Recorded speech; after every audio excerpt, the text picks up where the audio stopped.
लोकपाल हो या राजा, तिरस्कार तो कभी किसी का नहीं करना चाहिए, फिर चाहे वो स्वयं सृष्टि के रचयिता ही क्यों ना हो।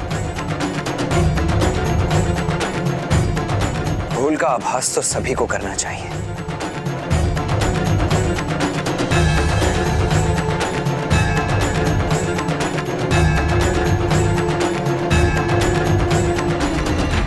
प्रणाम प्रभु। आपको अकस्मात इस प्रकार यहां रोकने के लिए मैं क्षमा प्रार्थी हूं, किंतु मेरे मन में एक जिज्ञासा है, कृपा कर उसे शांत करें प्रभु। ऐसी कौन सी जिज्ञासा है पुत्र, जो मैं प्रभु महादेव से भेंट के बाद शांत नहीं कर सकता? मेरा प्रश्न तो आपके लिए अत्यंत सरल है प्रभु। उचित है तो शीघ्र पूछ लो।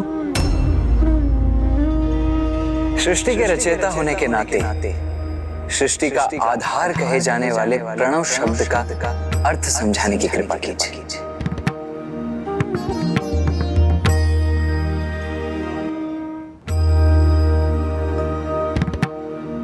उचित कहा पुत्र, ये तो अत्यंत सरल है। सृष्टि का रचयिता होने के नाते इस प्रश्न का उत्तर देना मेरे लिए अत्यंत सहज है।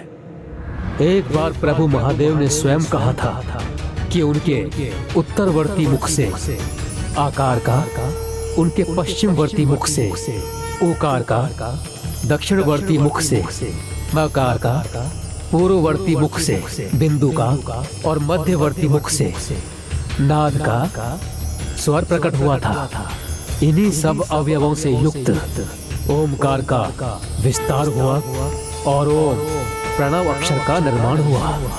आपने मुझे प्रणव शब्द ओम के रहस्य को नहीं, अभी तो मात्र उसके अक्षर के स्वरूप को बताया है।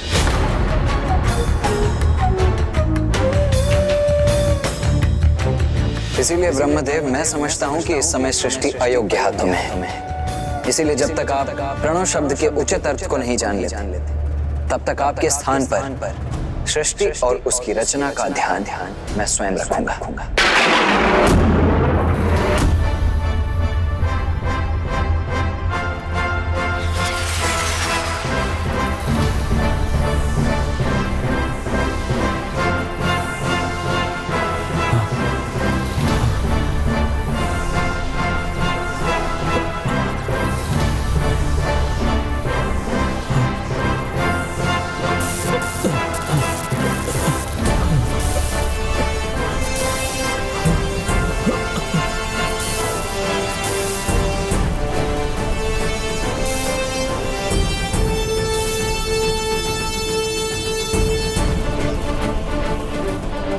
देव सेनापति कुमार कार्तिकेय ने ब्रह्मदेव को उनके कार्य से रोक दिया था, और जब तक वो उसके प्रश्न बंधन में रहे, कार्तिकेय ने उनकी रचना, उनकी सृष्टि की देखभाल का दायित्व निभाया।